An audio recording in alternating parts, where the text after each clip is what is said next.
Keep an eye on the screen as I scroll up. Can you see that overlap color? And it goes to the second line and you get to there and it's completely done. And I scroll backwards or down and it undoes itself. Look, I can go quick or slow. I'm going to show you how to do this with just Elementor Pro, a bit of CSS and a bit of JavaScript. Now, Elementor Pro, or on the elementor.com website, they've done this exact effect. Let me show you. Here it is on their website, and you can see it. It kicks in at the bottom, and then it goes to the second line. Now, just to let you know, they are using GSAP, and there's nothing wrong with GSAP. You know, it's extra plugin, extra resources. There's nothing wrong with it. There's loads of amazing tutorials and guidance out there about it. But this is using GSAP, and it's two separate headings, and this heading kicks in with the color change once the first one is done.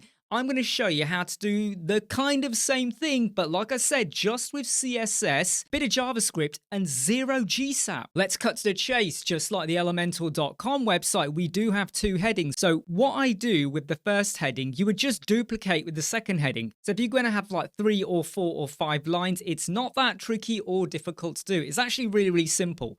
So this very first one just has the words "give your website the." That's all it is, okay? And when we go to the style, I have not applied any style. There's no color there. What you would do here is go and set your font family, your font size with some responsive font clamp or something like that.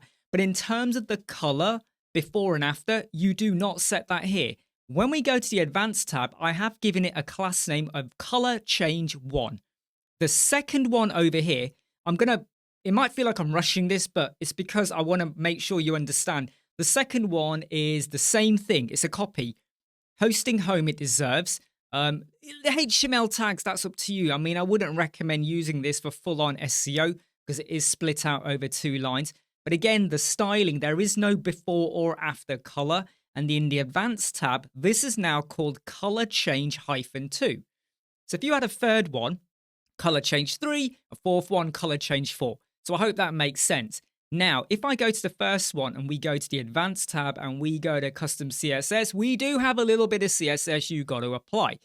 The exact same CSS here is put into the second heading as well, because I've just got selector, elementor-heading-title. If you were going to put your class name there, make sure you put the right class name when you go and apply it to the second one. And all this is doing is stating what is the after color and what is the before color. I have to be honest, I can't remember which one is before and after, but you can see there we have the same color and then we have the second same color. And what this is doing is transitioning from left to right. If you want to flip it around, just swap around the colors, go and stick this into AI or ChatGPT and it will mess around with you. You don't really need to do anything else here. You may be wondering about the line height. Keep that in. If you get rid of that, what will happen is, see the bottom of the Y or the G, it will actually slice off a little bit. So if you don't have line height 1.2 in there, it's a big mistake. You can, if you want, go over to the typography and do that, but I found that this worked so much better. So this bit of code's in the video description. You copy that, okay? And you paste that into the custom CSS for both headings, all right? I hope that is clear. And then underneath that, we then have some JavaScript. Now, this JavaScript might look quite complex, but let me clarify. The bottom one here is an exact copy of the second one, except for one little change, and I'll explain that change in a moment. So if you only had one heading, right, I've got 2 here at the moment because I've got 2 lines, but if you had just one, you would just have this bit of script.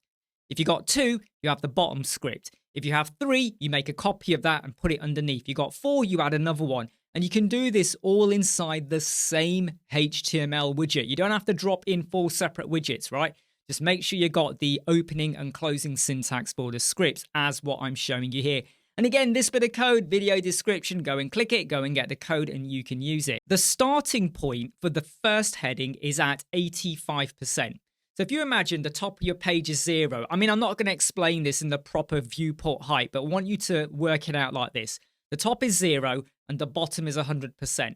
If I go and change that to be 1.00, the color change will kick in straight away.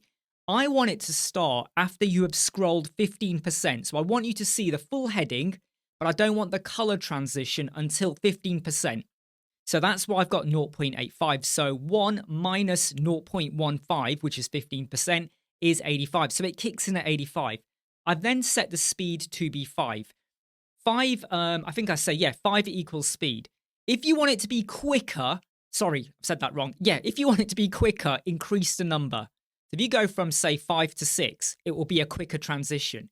If you go to 1, and I'm going to show you what happens if I go and set that to 1 and hit publish, and I'm going to show you now. Watch what happens as I scroll. You're going to see that number 1 is now much slower, and the second line has already started transitioning before we've even done the first line, because I've slowed down the rate.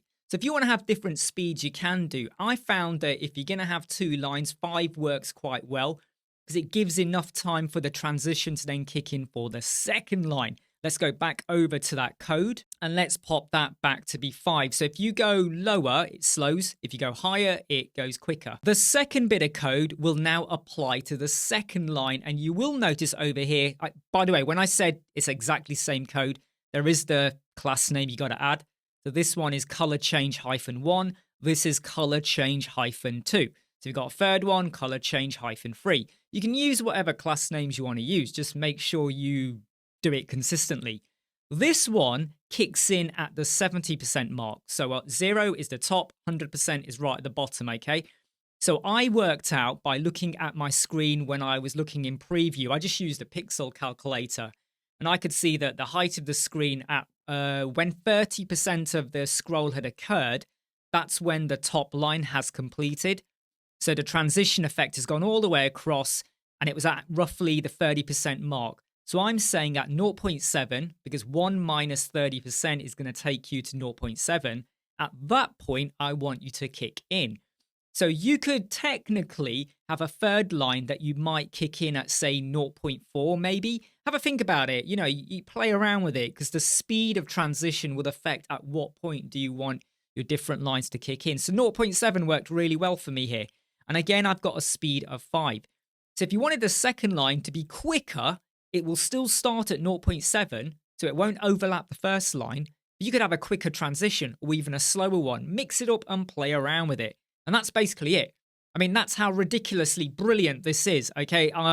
The question was posted on the Elementor Global Forum on Facebook about an hour and a half-ish or something like that ago. And I saw it. And I instantly did a page inspection of the Elementor code, which is here. You know, you go and inspect it and whatever, and you look at the page source and all of that. And I found it was using GSAP. And I thought, there's got to be a way that we can probably do this without doing that. And lo and behold, here we go. So 2 headings. Don't forget the class name. Don't forget the CSS. Then you go and drop this JavaScripty, bitty, codey in thingamajig, you know, into your HTML widget. And then when you are now viewing the code, I mean, I've gone and added in loads of space at the top, okay, just because I wanted to show you the effect. You don't have to have a container with so much padding and all of that. The way this works is you scroll down, and there, right there, that's the 70% mark. Just then, you can see it now. Almost feels like a lovely transition. And it maintains it until you get to the top, and then, you know, you have further items on the page or whatever. And you scroll back down, and it undoes it. CSS, JavaScript, I'm Imran from Web Squadron. Catch you later. See you soon. Take care. Bye. Never break, always fight, never quit, do it right, play the game, win it life, have no shame, there's no time, feel the pain, live the grind, I could change, in my mind, pick a lane, commit and climb, the only way to win it life, I never miss, that's fact, taking big swings.